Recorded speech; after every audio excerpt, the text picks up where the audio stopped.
Assalamualaikum warahmatullahi wabarakatuh. Ini merupakan video lanjutan dari video part 2 sebelumnya.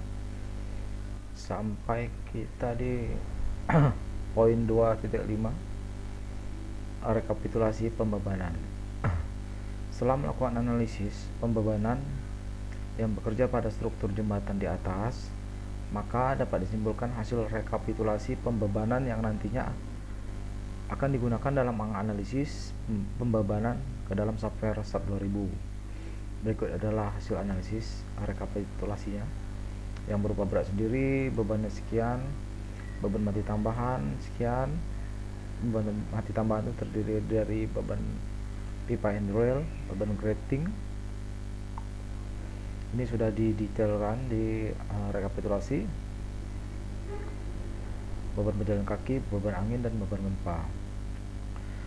Rekapitulasi perhitungan yang bekerja pada jembatan walkway diinput ke dalam SAP 2000, yakni berupa berat sendiri, struktur, gelagar memanjang, gelagar melintang, dan bracing. Dihitung secara otomatis di software. Sedangkan beban mati tambahan untuk pipa handrail didistribusikan menjadi beban join. Grating plat didistribusikan menjadi beban terbagi rata karena tadi sepanjang balok tepi jembatan. Sedangkan untuk beban hidup yang berupa beban pejalan kaki didistribusikan pada balok jembatan sebagai beban terbagi rata di sepanjang balok gelagar. Beban angin dianalisis hanya berupa angin yang bekerja pada struktur jembatan, berupa angin hisap dan angin tekan, sebagai beban join juga ya, beban titik di struktur jembatan. Beban gempa arah X dan Y.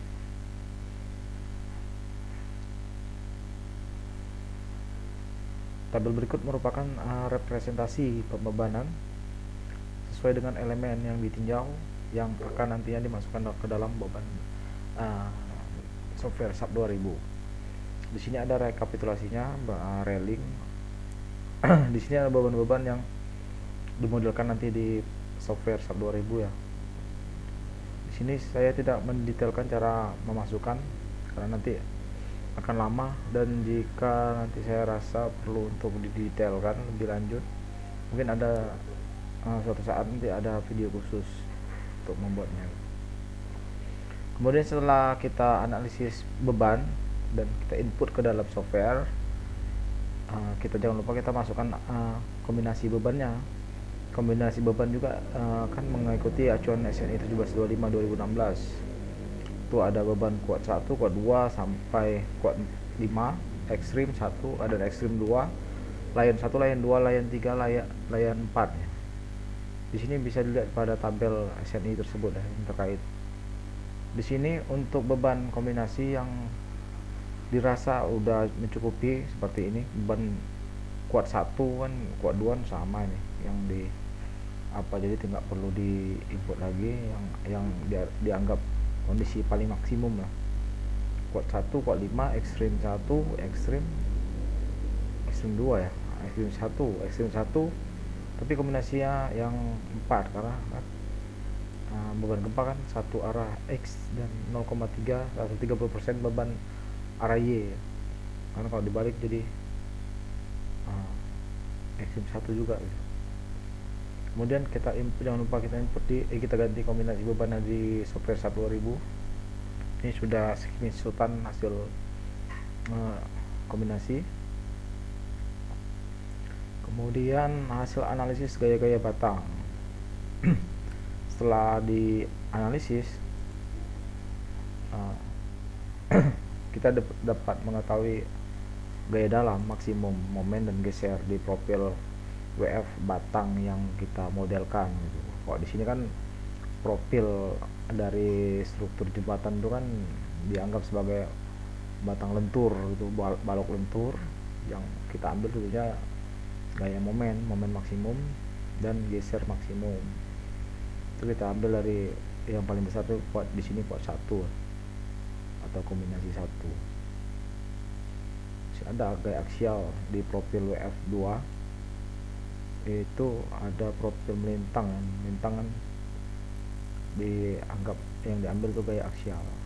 dan bracing yang profil melintang ya. Berikut merupakan screenshotan dari laporan ini ya, kita ambil yang maksimum tadi, lentur di profil gelagar. Ini merupakan global ya, tampilan global frame, diambil yang maksimum, terus geser, diambil maksimum, kemudian aksial. Ini yang untuk yang melintang. Kemudian setelah diperoleh gaya-gaya dalam, kita rencanakan batang profil tersebut. Yang kita pertama kan merekayasa penampang dahulu sesuai dengan gambar rencana yang ingin dikerjakan. Itu di sini ada profil WF yang telah disebutkan di atas, profil bracing. Jadi perhitungannya sama aja nih seperti perhitungan baja. Ada profil WF yang sekian dimensinya. Kita apa? Ini kan dalam kegunaannya untuk memodelkan di sub ya.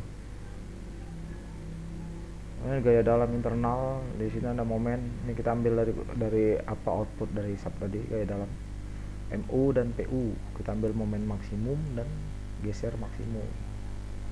Sebelum kita menganalisis, kita kan perlu mengklasifikasikan penampang kontrol dan apa kekompakan dari penampang. Nah, itu penampang termasuk kompak atau tidak kompak dapat dilihat pada tabel SNI yang terkait.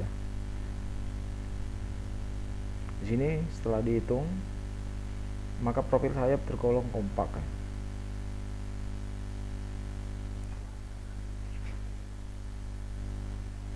Setelah karena penampang sayap dan badan dikategorikan kompak, maka kondisi batas yang ditetapkan adalah yield dan LTB, lateral torsion buckling. Di sini kita kontrol terhadap kondisi leleh yield dengan kontrol penampang kompak sekian milimeter kubik. Di sini lihat ada persamaan yang digunakan di acuan SNI 1329. Diambil momen nominal ya, momen tangan kecil itu 50,04 kN per meter. Setelah itu kita kontrol terhadap kondisi tekuk, torsi lateral torsion buckling atau LTB.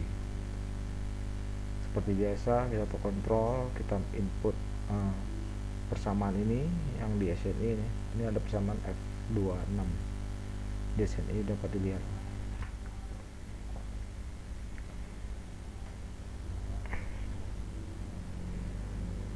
Ini singkat saja momen terbesar, momen di seperempat bentang, momen di tengah bentang, momen di 3/4 bentang, dan momen terbesar di sini. Kita hitung nilai CB, nilai MN. Harus kita cek apakah dia lebih besar atau lebih kecil daripada momen ultimate. Kan momen nominal yang dihitung barusan, momen ultimate yang dari hasil sub 2000. Maka di sini lebih kuat momen nominal, maka penampang tersebut kuat gitu, dianggap kuat. Setelah itu kontrol terhadap geser. Penampang kan tadi ada dua, terhadap lentur dan geser, karena dianggap balok lentur untuk balok gelagar. Setelah ditinjau juga lebih kuat dan lebih besar daripada gaya geser yang terjadi. Terakhir adalah kontrol lendutan kan bisa dicek di sub ya.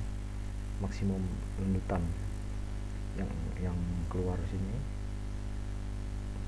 dikontrol terhadap lendutan izin ini L bagi 240. Setelah dikontrol maka memenuhi syarat atau lebih kecil daripada 25 mm. Setelah menghitung gelagar balok, kita kemudian menghitung profil bracing.